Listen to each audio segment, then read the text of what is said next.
బంగారం, బ్యాంకులు, ఇతర ప్రైవేటు సంస్థల్లో ఉన్న విడిపించి కొనబడను. కొమ్మూరి గోల్డ్, ఆంధ్ర మరియు తెలంగాణ. నమస్తే, వెల్కమ్ టు మనం టీవీ. ప్రస్తుతం నాతో పాటు స్టూడియోలో ఉన్నారు కరాటే కళ్యాణ్ గారు. వారితో మాట్లాడదాం. కళ్యాణ్ గారు నమస్తే. మేడం కళ్యాణ్ గారు, ముఖ్యమంత్రి చంద్రబాబు నాయుడు గారు ఒక సంచలన వ్యాఖ్య చేశారు. జగన్మోహన్ రెడ్డి గారు ముఖ్యమంత్రిగా ఉన్నప్పుడు తిరుమల తిరుపతి దేవస్థానాన్ని పూర్తిగా అపవిత్రం చేశారు. ఆ లడ్డూ తయారీలో కూడా కల్తీ నూనె వాడారు. జంతువుల కొవ్వుతో తయారు చేసినటువంటి లడ్డూలు భక్తులకి పంచిపెట్టిన పరిస్థితుంది. ఆ వ్యాఖ్య చూసిన తర్వాత భక్తుల మనోబలు తీవ్రంగా దెబ్బతిన్నారు. గత ప్రభుత్వం ఇంత దారుణాలు జరిగినాయి అని చెప్పి ఎలా చూస్తారు మీరు? ముఖ్యంగా చంద్రబాబు నాయుడు గారు ఇంత డేర్గా ఆ స్టేట్మెంట్ ఇచ్చారు చూసారా, ముఖ్యంగా వారికి నేను ధన్యవాదాలు తెలియజేస్తున్నాను.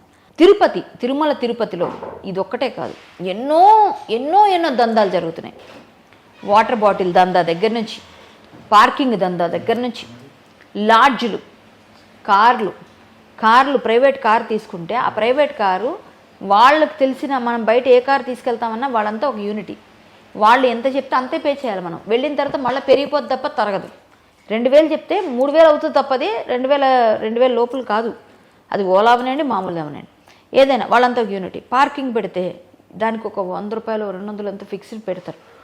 రోడ్డు మీద ఎక్కడెక్కడో పెట్టుకోవాల్సి వస్తుంది. కానీ దానికి పార్కింగ్ మాత్రం పక్కా ఫీజు కట్టాలి. 10 నిమిషాలు 1 నిమిషం అని కూడా ఉండదు. దానికి ఒక పెద్ద ఇది చేసాం. నేను ప్రెస్ మీటే పెట్టాను తిరుపతిలో. నేను ఒక 2 years కిందట, 1.5 years 2 years అవుతుంది. పెద్ద ప్రెస్ మీట్, మీరు నెట్లో కొడితే చాలా వస్తుంది, తిరుమల కరాటే కళ్యాణ్ అని కొడితే. వాటర్ బాటిల్ ఏంటి, గాజు బాటిల్స్లో వెయ్యాలని అవి నింపేసి పెట్టి బాటిల్ మళ్ళీ తిరిగి ఇస్తే తాగేసి 10 రూపాయలు వెనక్కి ఇస్తారు. అది 30 రూపాయలు 50 రూపాయలు పెట్టారు. 50 రూపాయలు అనుకో. నేను అందరూ ఒక 10 మంది ఫ్యామిలీ వెళ్తే, మీ ఫ్యామిలీ ఒక 5, మా ఫ్యామిలీ ఒక 10 మంది వెళ్ళాం. ఎన్ని బాటిల్స్ కావాలి సార్? ఆ ఎండలో వెళ్ళినప్పుడు, ఎండాకాలం అయితే మనిషికి ఒక బాటిల్, ఇంత బాటిల్ సరిపోద్దా మీకు? కొన్ని ఇంత బాటిల్ని సరిపోద్దా?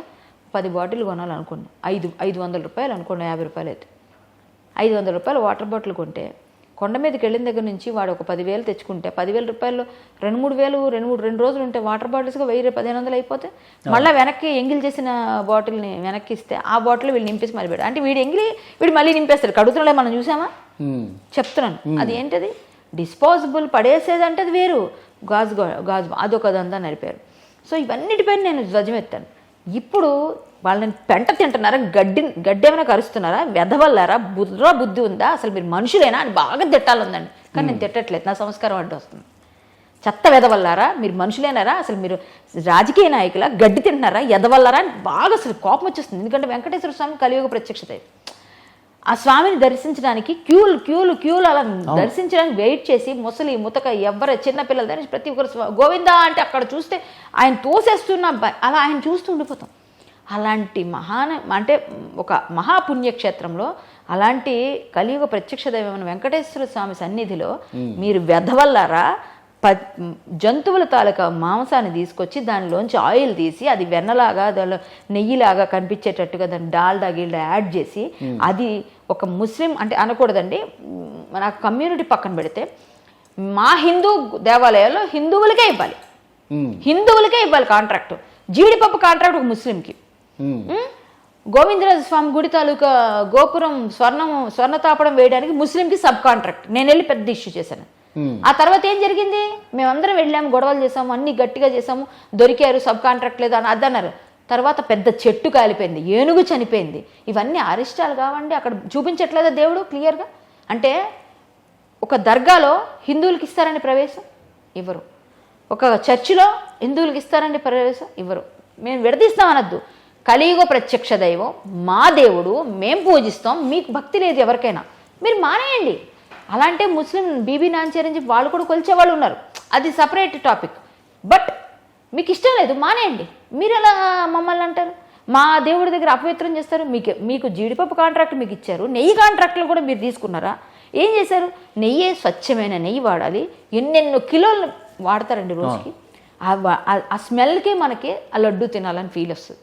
ఎవరైనా, మీరు తినే ఉంటారు, నేను తిన్నాను చాలా.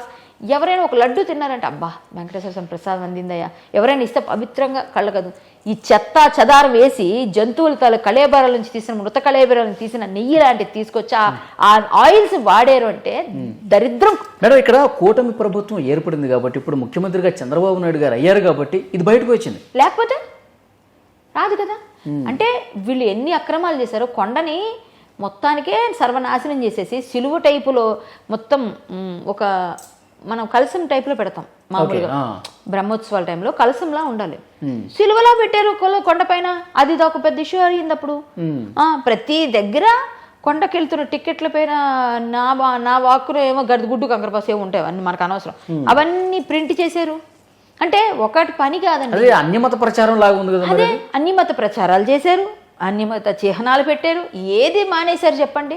అన్ని రకాలుగా సర్వనాశనం చేశారు తిరుపతిని నాశనం చేసి దానిలో ఏమేమి పోయాయో, ఏమేమి ఆభరణాలు పోయాయో, ఏ ఆభరణం ప్లేస్లో ఏ గోల్డ్ బదులు ఏ రోల్డ్ గోల్డ్ పెట్టారో, ఇప్పుడు అంతా చిలకలపూడి బంగారం అసలు పోల్చుకోలేని పరిస్థితి. ఇప్పుడు ఉండి ఆదాయం కూడా ఏమో అన్ని వెంకటేశ్వర స్వామి మొత్తం ఆ రాజకీయ నాయకులు ఆ రాజకీయ పార్టీని పెంచడానికి పోషించడానికే ఆయన ఉన్నాడా అన్నట్టుగా ఆయన ఆదాయం అంతా వీళ్ళు వాడుకున్నారంటారు, బయట బోల్డ్ అంతమంది చెప్తున్నారు. అయినా నాకైతే ఎవడైతే ఆ నెయ్యి కాంట్రాక్ట్ తీసుకొని దరిద్రాన్ని చేస్తాడు వాడైతే సర్వనాశనం అయిపోతాడు అనకూడదు. కానీ వాడు ఎందుకు పనికి రాకుండా ఫ్యామిలీ అంతా చూసారా మొత్తం సర్వనాశనం. నేనైతే ఖచ్చితంగా ఓ భక్తురాలుగా ఆయన భక్తురాలుగా నేను పెడుతున్నానండి. వాడికి శాపం అనుకోండి, ఏమని అనుకోండి. ఎవరైతే నెయ్యి కాంట్రాక్ట్ తీసుకున్నాడో, ఎవరైతే ఆ అధికారి ఇచ్చాడో, ఎవరైతే ఏ రాజకీయ నాయకుడు కొమ్ము కాశాడో, వీళ్ళందరికీ చుట్టి వదులుతుందండి. లడ్డూని నిజంగా చంద్రబాబు నాయుడు గారు అసలు పర్యవేక్షణ లేదు. అంతెందుకండి, భోజనం అప్పట్లో భోజనం కూడా సరిగ్గా లేదు అని చెప్పేసి మాట్లాడారు. మరి ఏం చేస్తున్నారండి? టీటీడీ అని ఒక బోర్డు పెట్టి ఇన్ని చేసి ఏం చేస్తున్నారు మీరంతా? అంటే జీతాలు తీసుకోవడానికి, బాగా తినడానికి, స్వామి సొమ్ము తినడానికా? మీరు ఎంతమంది పై అధికారులు ఉండి ఏం చేస్తున్నారు మీరు? అంటే అక్కడ కూర్చొని ఏంటి మీరు, మీ పని ఏంటి? నాకు వెంకటేశ్వర స్వామి విషయంలో లడ్డు విషయం నిన్న రాత్రి నుంచి మరిగిపోతుంది నాకు అది విన్నాక. చంద్రబాబు నాయుడు గారు నిజంగా నమస్కారం పెట్టాలి ఆయన చెప్పినందుకు. ఇప్పటికైనా మాకు నమ్మకం ఉంది, ఇలాంటివి కల్తీ నెయ్యిలన్నీ పెట్టి భక్తులు ఎంతమంది, ఎన్ని లక్షల మంది తిని ఉంటారు, ఎన్ని కోట్ల మంది తిని ఉంటారు, ఎక్కడెక్కడికి వెళ్ళి ఉంటుంది ఆ లడ్డు. ఈ 5 సంవత్సరాల్లో అప్పుడే స్టార్టింగే చేశారా, ఎండింగ్లో చేశారా ఎవరికి తెలుసు? నేను కూడా 4-5 సార్లు వెళ్ళాను, నేను కూడా అదే లడ్డు తిని ఉంటాను చెప్తున్నా. నాకు పెయిన్ రాదా? నేను 4 సార్లు సుప్రభాతం అంతకుముందు L1 L2 తెచ్చుకొని వెళ్తాము. వెళ్ళినప్పుడు నేను కూడా లడ్డూలు తిన్నాను కదా, నాకు పెయిన్ రాదా? నాకు బాధ ఉండదా?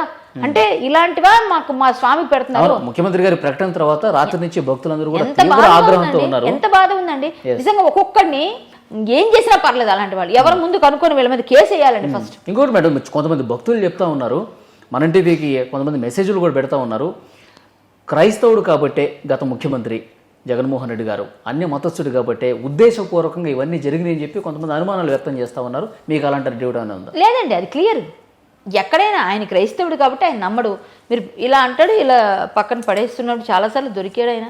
ఆ ప్రసాదాలు తినడు, అన్నీ చేయడానికి ఆయన ఏదైనా కానివ్వండి సార్, మా మనోభావాలు దెబ్బతీసేది కలియుగ పవిత్ర పుణ్యక్షేత్రం, ప్రత్యక్ష దైవం కలియుగంలో ఉన్న వెంకటేశ్వర స్వామిని మీరు ఖచ్చితంగా మీరు సేవించినా సేవించకపోయినా మా మనోభావాలు దెబ్బతీసే మీరు ముఖ్యమంత్రి అయినా అంత పెద్దకన్నా ఇంకెవరైనా కూడా మాకు ఇదేం లేదు.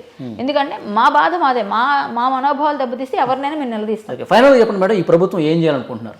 ఈ ప్రభుత్వం నిజ నిర్ధారణ కమిటీ వెయ్యాలి. తిరుమలలో చాలా ప్రక్షాళన చేయాల్సి ఉన్నాయి. నేను కూడా లెటర్ ఇస్తాను చంద్రబాబు నాయుడు గారికి, నేను కూడా వినతిపత్రం ఇస్తాను. అవన్నీ మేము ఎన్నోసార్లు కొట్లాడి ఉన్నాయి మా దగ్గర, ప్రతి దగ్గర మేము ప్రెస్ మీట్లు పెట్టాము, మేము టీటీడీ ఈవోకి తీసుకెళ్ళి ఇచ్చాము, అసలు పట్టించుకోలేదు, దానిపైన ఎటువంటి యాక్షన్స్ తీసుకోలేదు. మేము ఎస్పీ గారికి ఇచ్చాము తిరుపతిలో, 2 రోజులు పనులు చేసాం, వెళ్ళి అక్కడ తిరుపతి అంతా తిరిగి ఏమీ లేదు. మేము స్ట్రింగ్ ఆపరేషన్ కూడా చేసినా అవన్నీ కూడా అక్కడ పక్కనే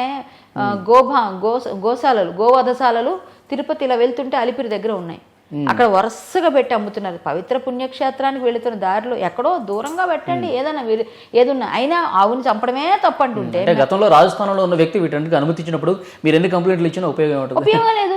ఇంకెందుకంటే ఆయన మరి సపోర్ట్ చేయడు కదా.